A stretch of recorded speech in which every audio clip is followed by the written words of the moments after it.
Okay, કેમ છો બધા? તો આપણે આપણા માઇક્રો કંટ્રોલરનો ફર્સ્ટ ચેપ્ટર ચાલુ છે, બરાબર છે. એની અંદર આપણે લાસ્ટ ટાઈમ જોયું હતું, બરાબર, કે કંટ્રોલ કોમ્પોનન્ટના પ્રકારો કેટલા છે. તો એની અંદર જે છે એ કુલ 3 પ્રકારો જે છે આપણને ખબર છે એ છે, બરાબર, કે સેન્સર, એમ્પ્લીફાયર અને એક્ચ્યુએટર. બરાબર છે. સેન્સર શું કરે છે? એ આઉટપુટને જે છે, બરાબર છે, એ સેન્સ કરી અને એને ફીડબેક થ્રુ ઇનપુટ બાજુ મોકલે છે. એમ્પ્લીફાયર એરર સિગ્નલને એમ્પ્લીફાય કરે છે અને એક્ચ્યુએટર શું કરે છે? તો કે એ એરર સિગ્નલ જે એમ્પ્લીફાય થયેલું છે એને એકચ્યુઅલ ફિઝિકલ જેને કહેવાય ને કે મોશન સ્વરૂપે આપણને આઉટપુટમાં આપે છે. એટલે કે એક્ચ્યુએટરનો ઉપયોગ મિકેનિકલ રૂપમાં આઉટપુટ આપવા માટે થાય છે, બરાબર. આ પછી આપણે ડીસી સર્વો મોટર જોઈ હતી, કેવી રીતનું એની રચના હોય છે. એનું કામ જે છે ડીસી મોટર જેવું જ હોય છે, બરાબર છે. પછી આપણે એ પણ જોયું હતું કે આર્મેચર કંટ્રોલ અને ડીસી સર્વો મોટર અને ફિલ્ડ કંટ્રોલ ડીસી સર્વો મોટર, એમ 2 પ્રકારના સર્વો મોટર આપણને જોવા મળે છે. આર્મેચર કંટ્રોલ એટલે કે જેની સ્પીડ જે છે, બરાબર, એ આર્મેચરના વોલ્ટેજને વેરી કરીને, એટલે કે આર્મેચરના વોલ્ટેજને બદલાવીને આપણે સ્પીડ કંટ્રોલ કરી શકીએ છીએ, બરાબર. એવી ડીસી મોટર, ડીસી સર્વો મોટર એટલે કે આર્મેચરના વોલ્ટેજને આપણે ફેરફાર કરવાનો છે. એનો મતલબ એવો કે આપણે શું કોન્સ્ટન્ટ રાખવાનું છે એનામાં? ફિલ્ડ, બરાબર છે. હવે ફિલ્ડ કંટ્રોલ ડીસી સર્વો મોટર કેવી હોય? તો કે ઓબ્વિયસ છે, એની અંદર ફિલ્ડના વોલ્ટેજને કંટ્રોલ કરવાનો હોય અને એનાથી સ્પીડ કંટ્રોલ થતી હોય, બરાબર. તો અહીંયા આર્મેચર કેવો રહેશે? ફિક્સ રહેશે, બરાબર. આર્મેચર ફિક્સ રહેશે, આપણે અહીંયા જોયું છે, બરાબર છે. પછી જે છે, બરાબર, આપણે આ લાક્ષણિકતા જોઈ તેની કેરેક્ટરિસ્ટિક આપણે ટેસ્ટમાં પણ પ્રશ્ન હતો, બરાબર. આપણે ટેસ્ટમાં પણ પ્રશ્ન હતો, બરાબર છે. તો ઘણાએ ખોટો કર્યો છે, બરાબર. તો જો કેવી રીતની કેરેક્ટરિસ્ટિક હોય છે. હવે જો અહીંયા વોલ્ટેજ બદલવામાં આવ્યા છે, બરાબર. એનો અર્થ શું છે? આ કેવી રીતનું ડીસી સર્વો મોટર હશે? તો કે આર્મેચર કંટ્રોલ, બરાબર. V1 જે છે મેક્સિમમ વોલ્ટેજ છે અને જે V5 છે એ મિનિમમ વોલ્ટેજ છે. હવે જો જેમ જેમ વોલ્ટેજ V1 થી V5 એટલે કે ઘટતા જાય છે, એમ કેરેક્ટરિસ્ટિક પણ શું થતી જાય છે? નાની થતી જાય છે. બીજી વાત, જેમ જેમ વોલ્ટેજ ઘટતા જાય છે, એટલે કે V1 થી V5 સુધી જઈએ છીએ, એમ જે મેક્સિમમ ટોર્ક મળે છે આપણને, બરાબર, એ મેક્સિમમ ટોર્ક પણ કેવો થતો જાય છે? ઘટતો જાય છે. આ બીજી વાત. ત્રીજી વાત કે તમે જુઓ ટોર્ક અને સ્પીડની કે ટોર્ક અને સ્પીડ વચ્ચે કેવી રીતનું રિલેશન છે? તો કે ભાઈ ટોર્ક તમને જો મેક્સિમમ જોઈતો હશે, બરાબર, સમજી લો અહીંયા મેક્સિમમ ટોર્ક છે અહીંયા ક્યાંક, બરાબર, તો એના માટે તમને સ્પીડ કેટલી મળશે? સાવ ઓછી મળશે. પણ જો તમને સ્પીડ વધુ જોઈએ છે, બરાબર, તો એના માટે તમને ટોર્ક કેવો મળશે? સાવ ઓછો. એટલે કે ઇન્વર્સલી પ્રોપોર્શનલ, એટલે કે વ્યસ્ત પ્રમાણમાં બંનેની શું છે? રિલેશન છે, બરાબર, ટોર્ક અને સ્પીડનું. હવે આજે આપણે જે જોવાના છીએ એ છે ડીસી સર્વો મોટરનો ઉપયોગ કરીને પોઝિશન કંટ્રોલ, બરાબર છે. આપણે છેવટે તો શું જોવાનું છે? ડીસી સર્વો મોટર એટલે શું? તો કે જે સર્વો મિકેનિઝમનો ઉપયોગ કરતું હોય, બરાબર છે. સર્વો મિકેનિઝમ જે છે એની મદદ, સર્વો મિકેનિઝમનો ઉપયોગ શું થાય? તો કે પોઝિશન કંટ્રોલ કરવા, આપણને ખબર જ છે, બરાબર. તો કેવી રીતનું થાય છે તો જોઈએ. આ ડીસી સર્વો મોટર છે, બરાબર છે. એના મોટર છે ડીસી સર્વો મોટર, એટલે એના શાફ્ટ સાથે આપણે શું જોડેલું છે? એના શાફ્ટ સાથે આપણે એક ગિયર મિકેનિઝમ જોડેલી છે, બરાબર છે. અને ગિયર મિકેનિઝમ સાથે આપણે લોડ જોડેલો છે. જે આ મેઇન આપણો લોડ જે છે એની પોઝિશનને આપણે કંટ્રોલ કરવાની છે. હવે જુઓ, આની ફિલ્ડ વાઇન્ડિંગ તમે જોશો તો એક અલગ સિસ્ટમ સાથે જોડાયેલી છે. આ ડીસી સર્વો મોટરની જ ફિલ્ડ વાઇન્ડિંગ છે, જે એક અલગ સિસ્ટમ સાથે જોડાયેલી છે, બરાબર છે. હવે સિસ્ટમ શું છે? તો કે જુઓ, અહીંયા જે છે ને તમને એક દેખાશે કે એક મોટી બેટરી છે અને એની આજુબાજુ શું છે? 2 પોટેન્શિયોમીટર છે, બરાબર છે. પોટેન્શિયોમીટર જે છે એ એવી રીતના જોડેલા છે, બરાબર, A અને B પોટેન્શિયોમીટર. એટલે હવે આ આખા અવરોધની અક્રોસ, બરાબર, આખા રેઝિસ્ટન્સની અક્રોસ આ વોલ્ટેજ ડ્રોપ થશે, બરાબર છે, અને બંને બાજુ થશે, પેરેલલમાં છે. એટલે હવે તમે જુઓ, એમ્પ્લીફાયરને એક E2 વોલ્ટેજ આપવામાં આવે છે અને E1 વોલ્ટેજ આપવામાં આવે છે, બરાબર છે. હવે અહીંયા રેફરન્સ ઇનપુટ શાફ્ટ છે, બરાબર છે. એ પોટેન્શિયોમીટર હશે, બરાબર, તો એની નોબ હશે, નોબ હોય ને, જે આપણે સમજી લો કે રેગ્યુલેટર છે, તો આપણે રેગ્યુલેટરને ફરાવીએ છીએ, બરાબર. તો ફરાવીએ છીએ તો એ વચ્ચે જે નોબ આવે છે, બરાબર છે, કે જેના વડે આખું પોટેન્શિયોમીટરની અંદર પોટેન્શિયોમીટર જે છે એની અંદર આપણે જે રેઝિસ્ટન્સ છે એ આપણે વેરી કરી શકીએ, બરાબર છે. જેમ રેગ્યુલેટરની અંદર પણ આપણે રેગ્યુલેટરને આપણે ગોળ ફરાવીને આપણે સ્પીડ પંખાની રેગ્યુલેટ કરીએ છીએ, તો એ રેગ્યુલેટર ફરે છે તો ખરેખર શું ફરે છે? એની અંદર એક નોબ હોય છે કે જે રેઝિસ્ટન્સની વેલ્યુ બદલાવતું જાય છે. તો એવી જ રીતનું જે છે પોટેન્શિયોમીટરમાં પણ હોય છે, બરાબર. તો એક નોબ હોય છે. તો એ નોબ સાથે શું જોડેલું હોય છે? તો કે આપણે ઇનપુટ શાફ્ટ હોય છે, રેફરન્સ ઇનપુટ શાફ્ટ, કે જે આપણે સેટ કરવાનો હોય છે, બરાબર. હવે સમજી લો કે આ 10 વોલ્ટની બેટરી છે, બરાબર છે. આ 10 વોલ્ટની બેટરી છે અને એ 10 વોલ્ટ જેની બેટરી છે અને આ જે છે એ 10 ઓહમનો રેઝિસ્ટન્સ છે, બરાબર. તો આખા રેઝિસ્ટન્સની અક્રોસ, બરાબર છે, એક વોલ્ટના તમે પાર્ટ પાડી શકો કે નહીં, બરાબર. એવી રીતના, બરાબર, આખો ડ્રોપ થશે.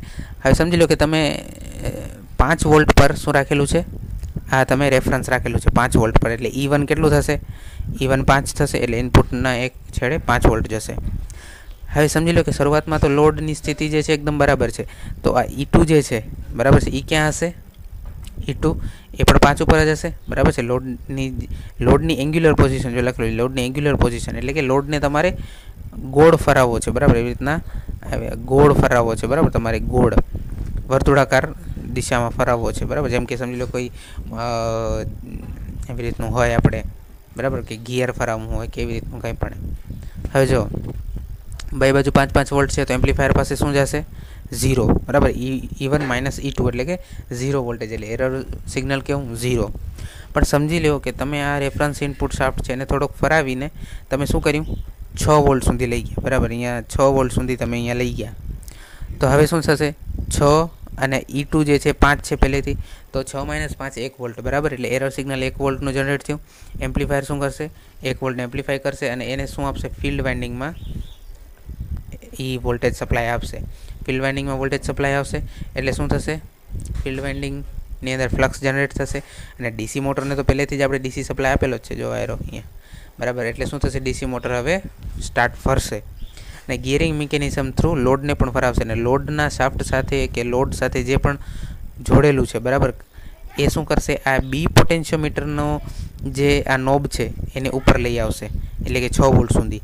એટલે કે જ્યાં સુધી E2 જે છે, આ E2 એ E1 જેટલું નથી થતું ત્યાં સુધી શું થશે, તો કે આ જે બીનો નોબ છે એ પ્રમાણે વેરી થશે. E2 જે છે જો વધ્યું હશે તો આ E1 જે છે, બરાબર, રેફરન્સ આપણે વધાર્યું હશે તો આ E2 પણ વધશે, એનો નોબ પણ કઈ બાજુ જશે, ઉપરની તરફ જશે. અને જો E1 આપણે ઘટાડ્યું હશે તો આ E2 પણ જે છે એ ક્યાં જશે, નીચેની બાજુ જશે, બરાબર છે. તો કહેવાનો અર્થ એ છે કે છેવટે જે છે એ શું થશે, તો કે આ E1 અને E2 બે સરખા થશે, બરાબર છે. અને છેવટે જે એમ્પ્લીફાયરની અંદર જે એરર સિગ્નલ જાય છે એ કેવું થશે, 0. અને એટલે ફિલ્ડ વાઇન્ડિંગની અંદર પણ જે જતો કરંટ 0 થશે. એટલે મોટર શું થઈ જશે, સ્થિર થઈ જશે, બરાબર છે. એટલે આ જે છે એ ડીસી સર્વો મોટરનો ઉપયોગ કરીને આપણે શું કરીએ છીએ, પોઝિશન કંટ્રોલ કરીએ છીએ, બરાબર છે. બરાબર, તો આ જે છે એ એક સિમ્પલ છે, બહુ ખાસ આની અંદર કંઈ છે નહીં, બરાબર છે. હવે આપણે આગળ જોઈએ તો આગળ આવે છે, બરાબર. આપણે થોડુંક એક ઇમ્પોર્ટન્ટ જે છે ને એ એક આપણે જોઈ લઈએ એક, બરાબર. એ છે આપણું સ્ટેપર મોટર, બરાબર. સ્ટેપર મોટર જે છે એ નામ ઉપરથી જ આપણને ખબર પડે છે કે સ્ટેપ વાઇઝ જે છે એ રોટેટ થાય છે, બરાબર. આપણે જે જનરલી જોતા હોય એસી મોટર, ડીસી મોટર, એ સ્મૂથ મોશન હોય છે એની, બરાબર છે, સ્મૂથ મોશન હોય છે એકદમ. પણ સ્ટેપર મોટરની મોશન સ્મૂથ નથી હોતી, એ સ્ટેપ વાઇઝ જે છે આગળ ખસે છે, બરાબર. સ્ટેપ વાઇઝ એટલે જેમ તમે સમજી લો પંખાનું રેગ્યુલેટર છે તો 1 થી 5 સુધી એની અંદર અંકો કરેલા છે, બરાબર, માર્ક કરેલા છે. તો એ હિસાબે તમે 1, 2, 3 એવી રીતના સ્ટેપ વાઇઝ તમે રેગ્યુલેટર જે છે તમે આગળ ફરાવશો, બરાબર, કે જેથી પંખાની સ્પીડ કંટ્રોલ થશે, બરાબર. તો હવે સ્ટેપર મોટરની અંદર પણ કેવું હોય છે એવું જોઈએ છે કે સ્ટેપર મોટર જે છે એ સ્ટેપ વાઇઝ આગળ વધે છે. અને એના પણ કેવા પ્રકાર છે, 2 પ્રકાર છે, બરાબર. એના કેવા પ્રકાર છે, વેરિયેબલ રિલક્ટન્સના અને પરમનન્ટ મેગ્નેટ, બરાબર. વેરિયેબલ રિલક્ટન્સ અને પરમનન્ટ મેગ્નેટ. હવે બે શું છે આપણે જોઈએ, વેરિયેબલ રિલક્ટન્સ. હવે જો એની રચના કેવી રીતની હોય છે આપણે જોઈએ. જો આ જે છે એ સ્ટેપર મોટરની રચના છે, એમાં જે બાર જે છે, બરાબર, જો આપણે એક વ્યવસ્થિત રીતે સમજીએ.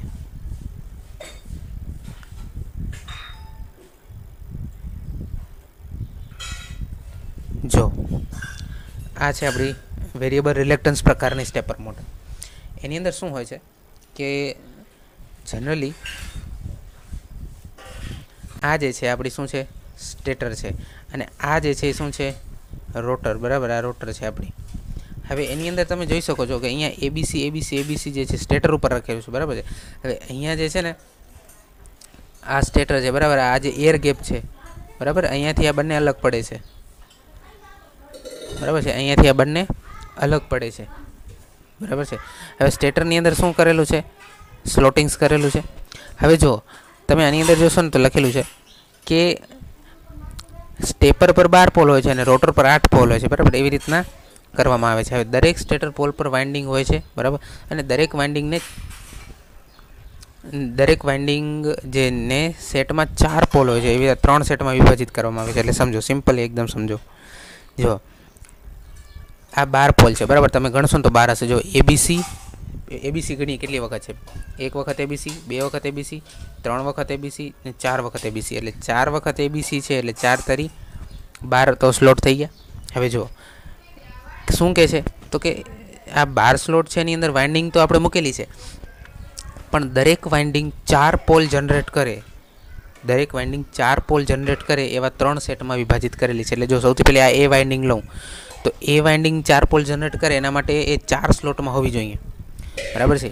એ વાઇન્ડિંગ જે છે એ 4 પોલ જનરેટ કરી શકે એના માટે એ કેટલા સ્લોટમાં હોવી જોઈએ? કુલ 4 સ્લોટમાં. તો જુઓ, આ પહેલો સ્લોટ એનો, પછી આ બીજો સ્લોટ, આ ત્રીજો સ્લોટ એનો, અને આ ચોથો સ્લોટ, બરાબર. તો આ સેટ એ થઈ ગયો, બરાબર. સેટ એ વાઇન્ડિંગનો, બરાબર, વાઇન્ડિંગનો સેટ એ, બરાબર, કે જે 4 પોલ કુલ જનરેટ કરશે. પછી આવે છે બી. તો બી પણ તમે જોશો, આ 1, આ 2, આ 3, આ 4, બરાબર છે.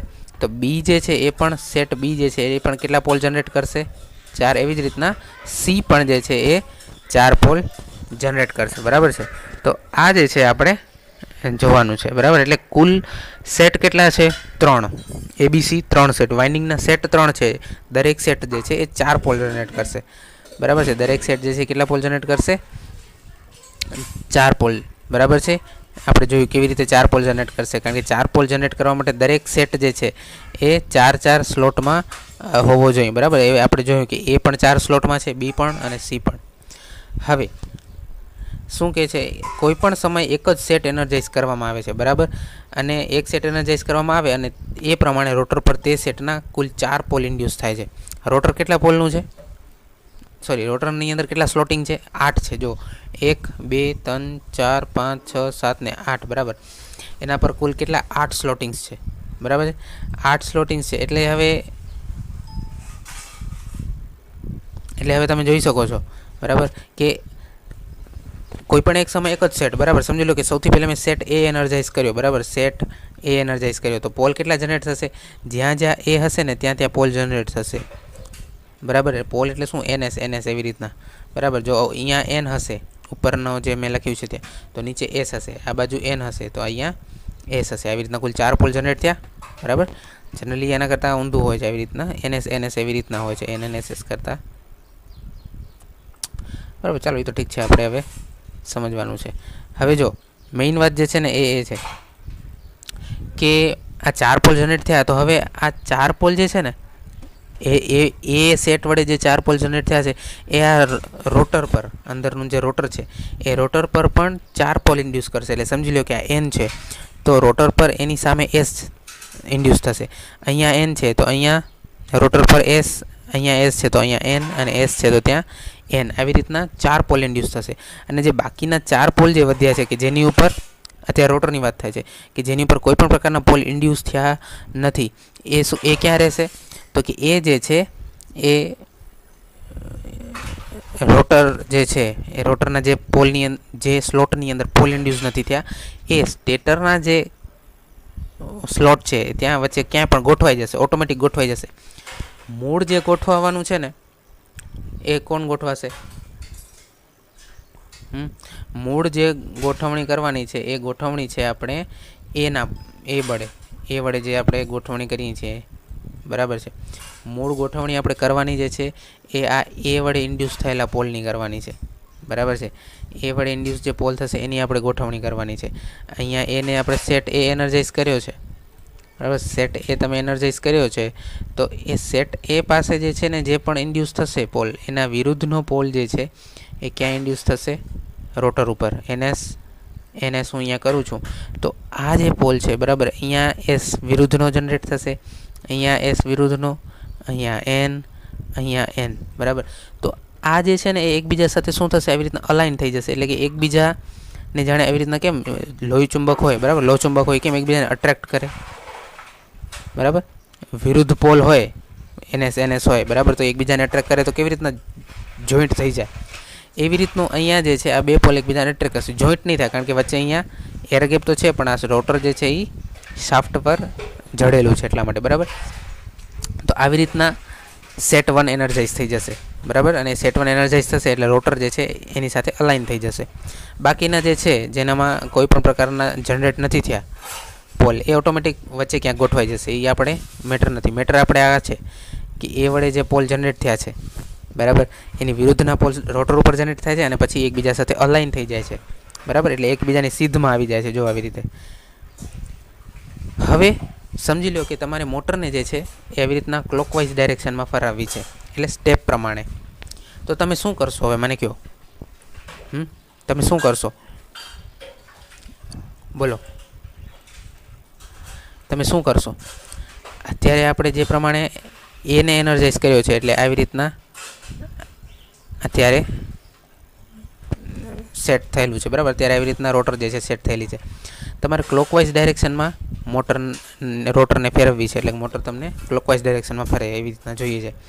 એનો મતલબ શું છે તો કે હવે જે છે આની અંદર આ પહેલે આપણે એ સેટને શું કર્યો છે, એ સેટને આપણે શું કર્યું છે, એ સેટને એનર્જાઇઝ કર્યો છે. હવે આ રોટર જે છે એ આવી રીતના ફરવી જોઈએ, તો એના માટે સીને તમે એનર્જાઇઝ કરશો, બરાબર, કે હવે એ આપણે તો ખબર છે કોઈ પણ સમય એક જ સેટ એનર્જાઇઝ થયેલો હશે, એટલે એ સેટમાંથી હવે તમે સી સેટ એનર્જાઇઝ કરશો, બરાબર. એટલે શું થશે તો કે આની ઉપર જે છે જે એસ પોલ જનરેટ થયો છે કે એન પોલ જનરેટ થયો છે, બરાબર છે, એ જે છે એ હવે શું કરશે, એ આ સી જે છે એ હવે આને અટ્રેક્ટ કરશે, બરાબર છે. આ સી જે છે એ હવે આને અટ્રેક્ટ કરશે, આ સી આને અટ્રેક્ટ કરશે અને આ સી જે છે એને અટ્રેક્ટ કરશે. એટલે શું થશે, આ જે રોટરનો સ્લોટ છે એ આ બાજુ જશે, બરાબર, સી બાજુ જશે. એટલે રોટર કેવી રીતના ફરશે, ક્લોકવાઇઝમાં. સમજી લો એન્ટી ક્લોકવાઇઝ તમારે ફરાવવી છે, એટલે કે આ બાજુ તમારે ફરાવવી છે, તો તમારે કોને એનર્જાઇઝ કરવો પડશે પછી, બીને, બરાબર છે. તો આ જ જે છે વસ્તુ આપણે સમજવાની છે, બરાબર. આ જ વસ્તુ આની અંદર કરી છે કે તમારે ક્લોકવાઇઝ ફરાવવું હોય તો તમે ABC જે છે એવી રીતના તમે કરશો, બરાબર, એનર્જાઇઝ. અને જો તમારે એન્ટી ક્લોકવાઇઝ કરવું, કાઉન્ટર ક્લોકવાઇઝ એટલે એન્ટી ક્લોકવાઇઝ, ઘડિયાળના કાંટાની વિરુદ્ધ દિશામાં, તો તમારે આ સેટ આવી રીતના એનર્જાઇઝ કરવા પડશે, ACB એવી રીતના, બરાબર છે. તો આ જ એના ફાયદા શું છે તો કે સ્ટેપિંગ રેટ વધારે છે અને ટોર્ક પણ વધારે મળે છે. સ્ટેપિંગ રેટ એટલે શું, તો તમે આગળ આપણે પરમેનન્ટ મેગ્નેટ જોશું ને, પરમેનન્ટ મેગ્નેટ પ્રકારની સ્ટેપર મોટર, ત્યારે તમને ખબર પડશે કે આ પરમેનન્ટ મેગ્નેટ પ્રકારની સ્ટેપર મોટર તો ખાલી 4 જ સ્ટેપમાં ફરે છે, બરાબર. એટલે જો પેલો આ સ્ટેપ, બરાબર, પેલો આ સ્ટેપ, પછી આ બીજો સ્ટેપ, પછી ત્રીજો અને ચોથો. જ્યારે તમે આની અંદર તમે જોશો તો આ આપણી મોટર જે છે બરાબર એ 12 સ્ટેપમાં ફરે છે. આ મોટર આપણી 12 સ્ટેપમાં ફરે છે અને જ્યારે આ પરમેનન્ટ મેગ્નેટવાળી છે એ કેટલી સ્ટેપમાં ફરે છે, એ માત્ર જે છે 4 સ્ટેપમાં ફરે છે. એટલે આપણી જે વેરિયેબલ રિલેક્ટન્સવાળી છે એના સ્ટેપિંગ રેટ શું છે, વધારે છે, બરાબર. પરમેનન્ટ મેગ્નેટ પ્રકારની સ્ટેપર મોટર જે છે આપણે નેક્સ્ટ લેક્ચરમાં જોઈશું, બરાબર. તો ત્યારે અહીંયા પૂરું કરીએ.